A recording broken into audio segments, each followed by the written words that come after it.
Gunsmoke was a first. It was the first so-called adult Western. The beginning of our second year on Gunsmoke, we were #1 in the ratings for 4 straight years.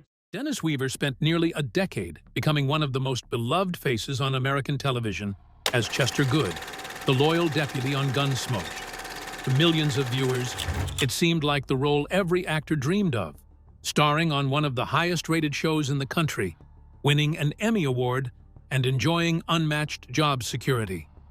So why would he willingly walk away? Well, in a way, Dennis Weaver's exit from Gunsmoke was sadder than fans realized. But leaving Gunsmoke was only the beginning. To make sense of it all, we must rewind to the very beginning. The road to Chester Goode.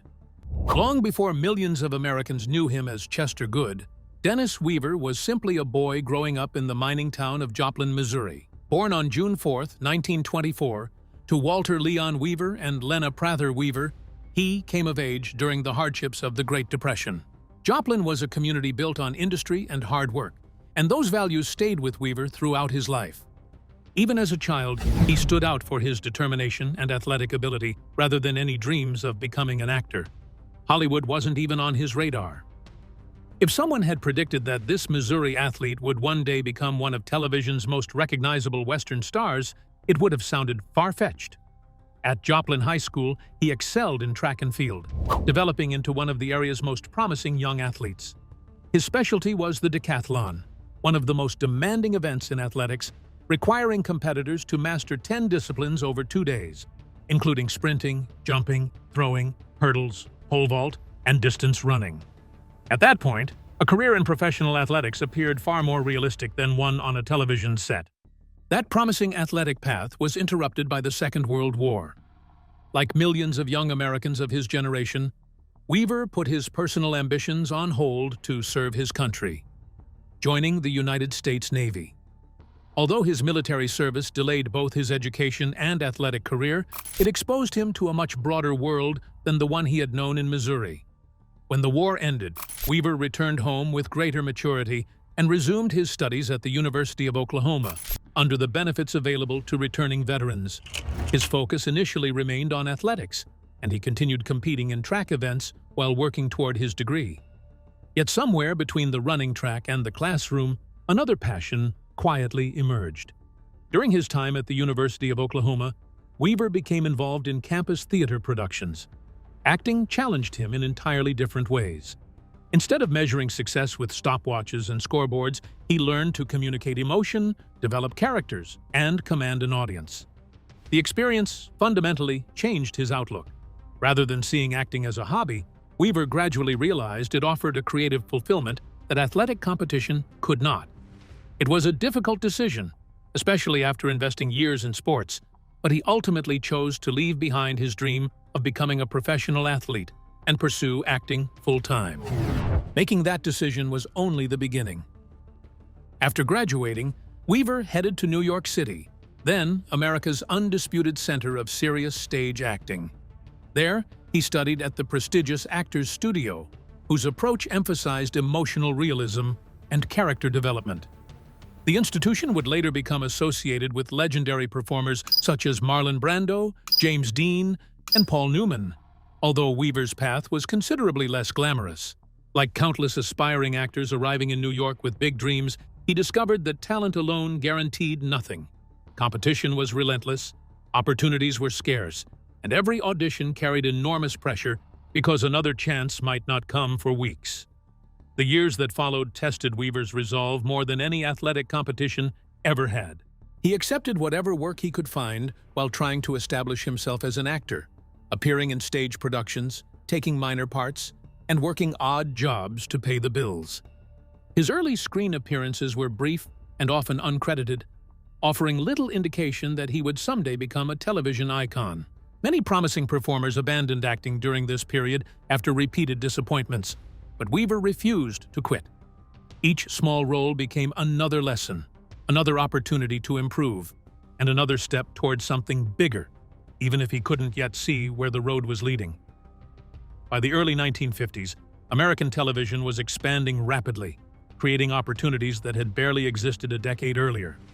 One of the industry's biggest bets was a Western called Gunsmoke, adapted from the successful radio drama that had debuted in 1952. The television version centered on Marshal Matt Dillon, played by James Arness, but the producers knew the show needed more than a strong lawman. Dillon required a deputy who could provide warmth, humanity, occasional humor, and unwavering loyalty without overshadowing the marshal himself. Finding that balance proved more difficult than simply casting another cowboy. When Weaver auditioned, he recognized that playing a conventional deputy would make him forgettable. Determined to stand out, he helped reshape the character from the ground up. Rather than portraying Chester Goode as another tough frontier lawman, Weaver proposed giving him a pronounced limp. Becoming Chester Goode, success and behind-the-scenes stories. When Gunsmoke made its television debut on CBS on September 10, 1955, few could have predicted it would grow into one of the longest-running and most influential dramas in American television history. Adapted from the hugely successful radio series that had premiered in 1952, the television version centered on life in Dodge City, Kansas, during the 1870s. At its heart was Marshal Matt Dillon, portrayed by James Arness, a towering 6'7" actor whose calm authority quickly became the show's anchor. Yet the producers understood that even the strongest hero needed someone at his side. That responsibility fell to Dennis Weaver, whose portrayal of Chester Goode would become every bit as memorable as Dillon himself. What began as a supporting role soon evolved into one of the defining television partnerships of the 1950s. Unlike many television sidekicks of the era, Chester wasn't simply comic relief or someone who existed to admire the hero. He served as Matt Dillon's deputy, assistant, messenger, and trusted friend, often becoming the first person Dillon relied on when trouble arrived in Dodge City.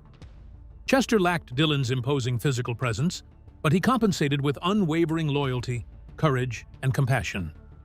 He wasn't afraid to confront dangerous criminals when necessary, yet his humanity often provided balance to Dillon's tougher approach. As Gunsmoke matured beyond straightforward shootouts into character-driven storytelling, Chester became an essential emotional bridge between the audience and the often harsh realities of frontier life. Much of Chester's uniqueness came directly from Dennis Weaver himself, rather than the original script. As noted earlier, it was he who suggested the limp. According to Weaver, the idea wasn't intended as a joke or a gimmick, but as a practical acting choice that would separate Chester from the countless deputies appearing across television westerns. He also crafted Chester's distinctive speech pattern, giving him a gentle, respectful manner of speaking that contrasted sharply with the gruff, confident tone of James Arness's Matt Dillon. Together, the limp and voice transformed Chester into a character audiences could identify within seconds. Ironically, those very characteristics demanded remarkable consistency behind the scenes. Every single day on set, Weaver had to remember exactly how Chester walked, stood, mounted horses, entered buildings, and even reacted during action scenes. Equally important to Gunsmoke's success was the chemistry among its principal cast members. James Arness and Dennis Weaver developed an easy on-screen partnership that felt authentic rather than manufactured. Viewers believed Matt Dillon genuinely trusted Chester, and Chester genuinely admired Dillon without becoming subservient. That relationship became the emotional backbone of countless episodes. Amanda Blake, who portrayed saloon owner Kitty Russell, and Milburn Stone, who played Doc Adams, completed what many television historians consider one of the strongest ensemble casts of the era. The production schedule was relentless. During television's golden age, network dramas typically produced well over 30 episodes per season, a pace that would be almost unimaginable by modern standards. Scripts arrived continuously, rehearsals were tightly scheduled, and filming moved quickly to meet CBS deadlines. Outdoor sequences were often shot at locations around Southern California, while interior scenes were filmed on studio sets. The cast routinely alternated between dusty exterior locations, horseback riding, stunt work, and dialogue-heavy courtroom or jailhouse scenes. For Weaver, maintaining Chester's physical mannerisms through that demanding schedule added another layer of complexity to an already exhausting workload. As the years passed, Weaver became more than simply one of the stars in front of the camera. His growing experience led him behind the camera as well, And during his later years on Gunsmoke, he directed several episodes of the series. Meanwhile, Chester Goode had become a cultural phenomenon in his own right. During the late 1950s and early 1960s, Gunsmoke consistently ranked among America's highest-rated television programs, reaching millions of households every week. Chester's popularity extended far beyond the episodes themselves. His image appeared in promotional material, magazine features, and merchandise tied to the series. Weaver's performance earned widespread recognition, including the 1959 Primetime Emmy Award for Outstanding Supporting Actor in a Dramatic Series. For an actor who had once struggled to find steady work in New York, the transformation was extraordinary. Dennis Weaver was no longer just another aspiring performer. He had become one of the most recognizable faces on American television. Despite the enormous success, life behind the scenes wasn't without challenges that viewers never saw. Horses could be unpredictable. Outdoor filming meant enduring California heat, dust, and long days. And the pressure of sustaining a weekly hit left little room for mistakes. So now comes the million-dollar question. Why did Dennis Weaver leave Gunsmoke? After portraying Chester for 9 seasons between 1955 and 1964, Weaver gradually came to believe he had reached the creative limits of the role. Looking back years later, including during a 2002 interview with the Television Academy Foundation, he explained that he had exhausted all creative possibilities with Chester. It wasn't a criticism of Gunsmoke, its writers, or his fellow cast members. Instead, it reflected the reality of playing the same character week after week for nearly a decade. Chester had already displayed courage, humor, compassion, loyalty, and vulnerability in hundreds of episodes. Weaver felt there was little left to discover without simply repeating earlier performances. An equally pressing concern was the growing threat of typecasting. During television's early decades, audiences often identified actors so strongly with long-running roles that producers struggled to imagine them playing anyone else. Weaver had become Chester Goode in the public imagination. His distinctive limp, soft-spoken manner, and humble personality were so closely associated with him that casting directors could easily overlook his wider abilities. Weaver understood that every additional season made escaping that image even harder. If he stayed indefinitely, he risked becoming permanently known as Chester and nothing more.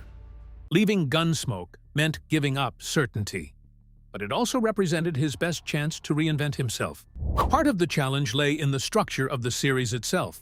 No matter how popular Chester became, Gunsmoke revolved around Marshal Matt Dillon. James Arness was the undisputed leading man, and the show's stories naturally centered on Dillon's decisions, confrontations, and moral dilemmas. Chester remained indispensable, but he was still the loyal deputy supporting another character's journey. Weaver appreciated the importance of that relationship, yet he also recognized that it limited his own opportunities as an actor. He wanted to carry stories rather than simply contribute to them. Another factor was far more physical than artistic. One of Chester's defining characteristics, the famous limp, had been Dennis Weaver's own idea when he first developed the role. It had accomplished exactly what he intended, making Chester instantly recognizable among countless television Western characters. The problem was that performing the limp convincingly required constant concentration. Every entrance, every horseback ride, every chase, and every simple walk across the set demanded that Weaver maintain the same physical rhythm. Unlike a costume that could be removed at the end of the day, the limp became a habit repeated through hundreds of filming days. Years later, Weaver admitted that the habit became surprisingly difficult to break after he left the series. He found himself instinctively walking with Chester's limp, even when he no longer needed to portray the character. The revelation has often been exaggerated online into claims that the limp caused permanent injuries to his hips or back. Weaver certainly acknowledged growing tired of performing the limp and needing time to return to a normal gait. Regarding the canon, rather than receiving a dramatic farewell episode or an elaborate send-off, Chester quietly disappeared between seasons in 1964. Viewers were left to notice that Matt Dillon's faithful deputy was simply no longer there, and eventually the role of deputy would evolve with the arrival of other characters, including Festus Hagen, portrayed by Ken Curtis. For many longtime fans, Chester's absence was immediately noticeable because his friendship with Dillon had helped define the show's early identity. Some viewers expressed disappointment that such a beloved character hadn't received a more emotional goodbye. Walking away from Gunsmoke was one of the biggest professional gambles of Dennis Weaver's life. So, how did that play out? Reinventing himself, personal life, and legacy. After leaving Gunsmoke in 1964, Dennis Weaver faced the challenge he had feared most, escaping Chester Goode's shadow. Although he found steady work, casting directors continued to associate him with the soft-spoken deputy from Dodge City. Television in the 1960s offered few opportunities for actors to reinvent themselves, especially after spending nearly a decade in a defining role. Determined not to become permanently typecast, Weaver deliberately pursued characters that differed from Chester in personality, setting, and tone, even if that meant taking risks instead of choosing safer roles. His first major step came with Gentle Ben, which premiered on CBS in September 1967. The family adventure series couldn't have been more different from Gunsmoke. Set in the Florida Everglades, Weaver played Forest Ranger Tom Wedlow, a husband and father raising his family alongside a tame black bear named Ben. The show's emotional center was the friendship between young Mark Wedlow, played by Clint Howard, and the bear. Instead of gunfights and frontier justice, Gentle Ben focused on wildlife conservation, family relationships, and outdoor adventures. Although it never reached Gunsmoke's level of popularity, it demonstrated that Weaver could successfully lead a series outside the Western genre. That breakthrough arrived in 1970, when NBC launched McCloud as part of its rotating NBC mystery movie lineup. Weaver starred as Deputy Marshal Sam McCloud from Taos, New Mexico, who was assigned to work with the New York City Police Department. The contrast between cowboy instincts and modern Manhattan policing became the show's defining concept. Wearing boots and a Stetson while navigating one of America's busiest cities, McCloud relied on common sense and unconventional methods to solve crimes that often puzzled experienced detectives. The fish-out-of-water premise gave Weaver the leading role he had sought since leaving Gunsmoke. Although both Chester Goode and Sam McCloud wore badges, the similarities ended there. Chester served as Marshal Matt Dillon's loyal deputy, while McCloud drove every story himself. He investigated crimes, confronted dangerous suspects, and carried the responsibility of leading each episode. The role demanded action, humor, confidence, and dramatic depth, allowing Weaver to showcase abilities that Gunsmoke's supporting role rarely required. Audiences embraced the character, and McCloud ran for 7 seasons from 1970 to 1977, proving Weaver could succeed as a television leading man. The success of McCloud validated the gamble Weaver had taken 6 years earlier. Already a primetime Emmy winner for Gunsmoke, he earned additional Emmy nominations during his career. Weaver stayed active throughout the 1970s, 1980s, and 1990s, appearing in feature films, television movies, and guest roles while also directing television productions. Although none of his later projects matched the cultural influence of either Gunsmoke or McCloud, his longevity reflected the respect he earned within the industry. Producers consistently viewed him as dependable, disciplined, and easy to work with. Even after establishing himself as Sam McCloud, Chester Goode remained the role fans remembered most. Weaver rarely expressed frustration about that reality. Instead, he acknowledged that very few actors were fortunate enough to create a television character that remained recognizable decades after a series ended. In later interviews, he maintained that leaving Gunsmoke had been the right decision. Without taking that risk, he believed he never would have discovered what he could accomplish beyond Chester. Away from Hollywood, Weaver built a remarkably stable personal life. He married Jerry Stowe in 1945 after returning from the Second World War, and the couple remained together for more than 6 decades until his death.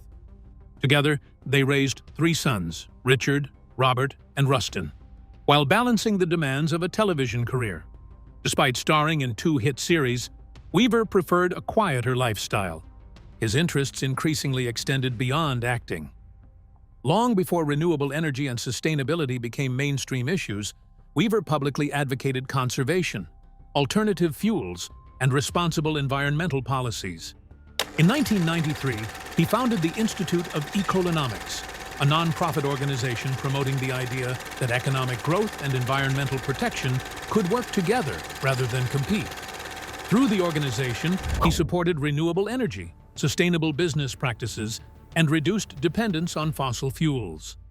After settling in Ridgway, Colorado, he built an environmentally conscious Earthship-style home using recycled materials such as tires, cans, and bottles, while incorporating passive solar energy and other sustainable technologies. In 2004, he participated in a cross-country campaign promoting alternative fuel vehicles to demonstrate practical alternatives to gasoline-powered transportation. He also supported animal welfare organizations and participated in the Genesis Awards, which recognized media efforts to improve public awareness of animal protection. Tragedy struck the Weaver family on July 16, 2003, when his daughter-in-law, Lynn Weaver, wife of his son Robert "Robbie" Weaver, was killed in the Santa Monica Farmers Market disaster. The crash occurred after 86-year-old George Russell Weller lost control of his Buick LeSabre and drove through several blocks of the crowded market, killing 10 people and injuring more than 60 others. The sudden loss deeply affected the close-knit Weaver family during Dennis's later years. Soon afterward, Weaver faced his own health battle when he was diagnosed with cancer. Although his public appearances became less frequent, he continued supporting environmental causes as his health allowed and spent much of his remaining time at his home in Ridgway. On February 24, 2006, Dennis Weaver died there at the age of 81 from complications of cancer. Tributes poured in from fellow actors, colleagues, and generations of fans who remembered both Chester Goode and Sam McLeod. Today, his legacy extends beyond two iconic television roles.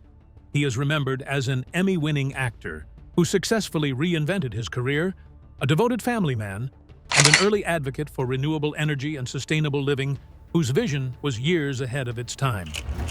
Well, that's it for now. Thanks for watching. Did you like this video? If you did, please consider liking, dropping a comment, and hitting the subscribe button so that you don't miss out on our new uploads. Also, don't miss this video you see on your screen right now. It's truly unbelievable.